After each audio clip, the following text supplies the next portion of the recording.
Hi, folks. I know you guys have been asking about Mowgli, and so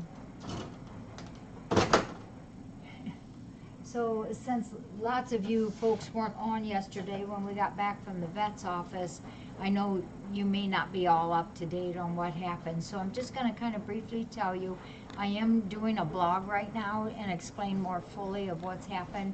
But then if you have questions, I can maybe answer them. So yesterday I had noticed that when she was eating again, you know, she's been eating and eating and eating.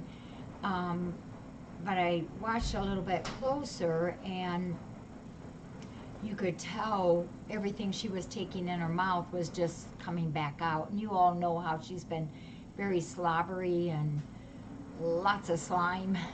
And that's that food and her saliva all mixed together. She was producing a lot of saliva, and everything just kept coming out. And I reweighed her and realized she had dropped even more weight, and she has been losing a little weight for the last couple weeks.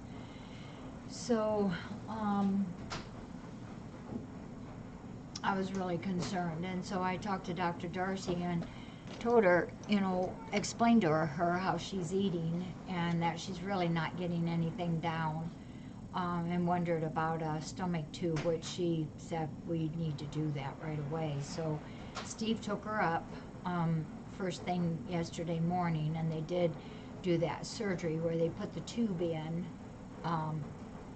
and it goes down into her tummy, and then we can syringe feed her through that. Couple things that they found yesterday. One is that she has pneumonia on top of all this, and some pleural effusion, and we think that is all from her probably inhaling some of the food and the saliva going down into her lungs instead of where it's properly supposed to go.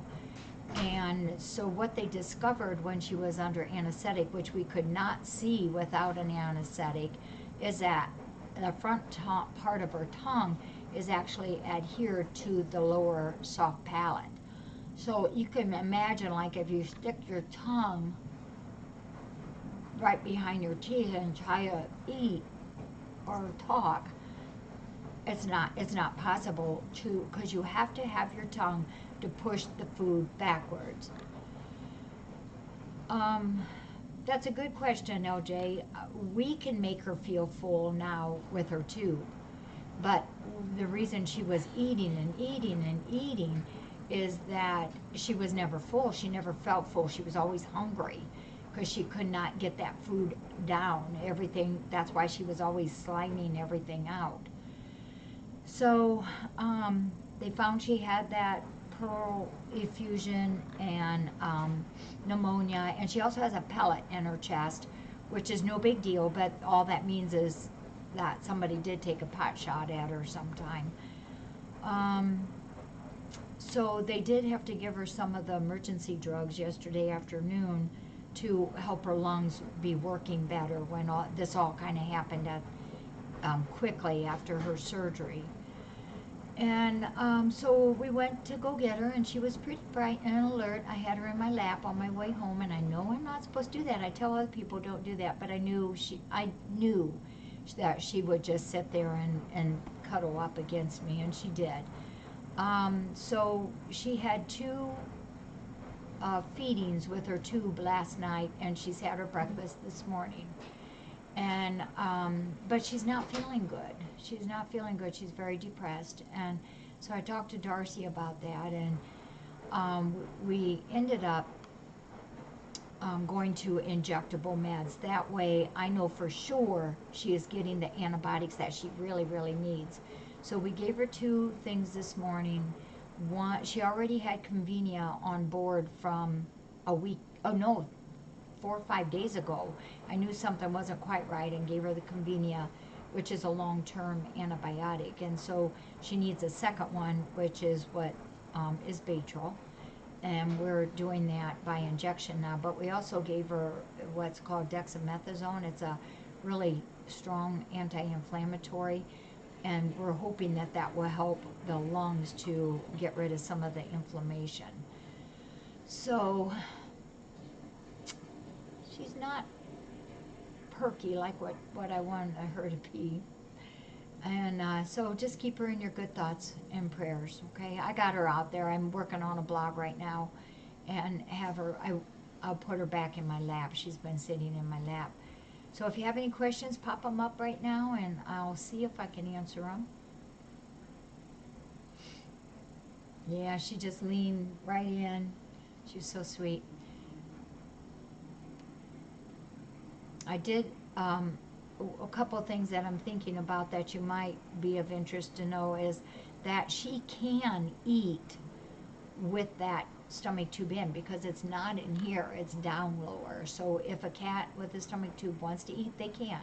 It'll go on down. It's just that with her tongue like that, it's not. Now yesterday, Dr. Darcy had said there's probably not a lot we can do to free that up, but she did later talk to Dr. Pettigrew, and he's, you know, we have to do something. We have to do something because she can be on that feeding tube for a long, long time, but she can't be on it for her whole life. So after she gets better and after maybe her tongue heals some, they are gonna try to go in. It isn't something you normally do because the tongue is a very bloody vessel, has lots of blood vessels in it. But they're gonna talk about, not, they haven't promised me anything. They're gonna talk about the possibility of going in and freeing part of that tongue, so she'll be able to have that back flap motion to push the food back.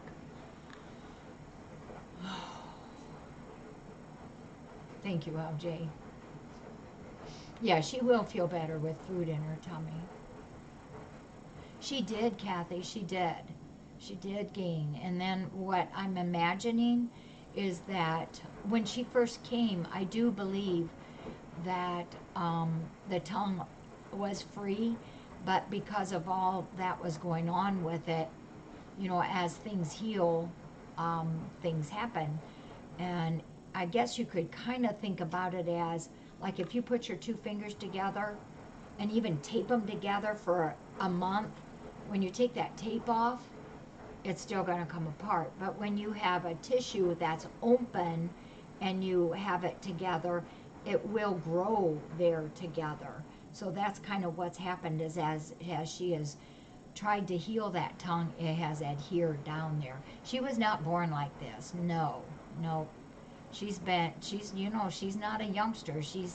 We think they told us 6 or 7 in there, so she has not always been like this. This is just something that happened probably this winter.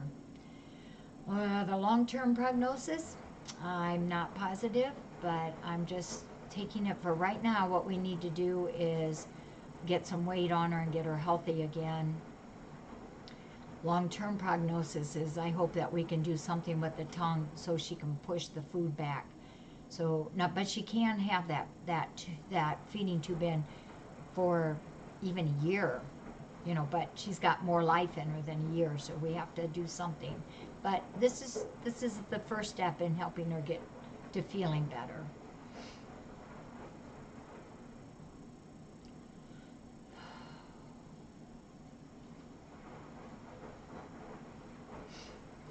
I know, she's been outside that whole time. Yeah, and she so loves being in, doesn't she? You might see her after she feels better. Yesterday when I first brought her home, I did put her on the floor but I had somebody babysitting her while I was gathering things to get ready to start the tube feeding.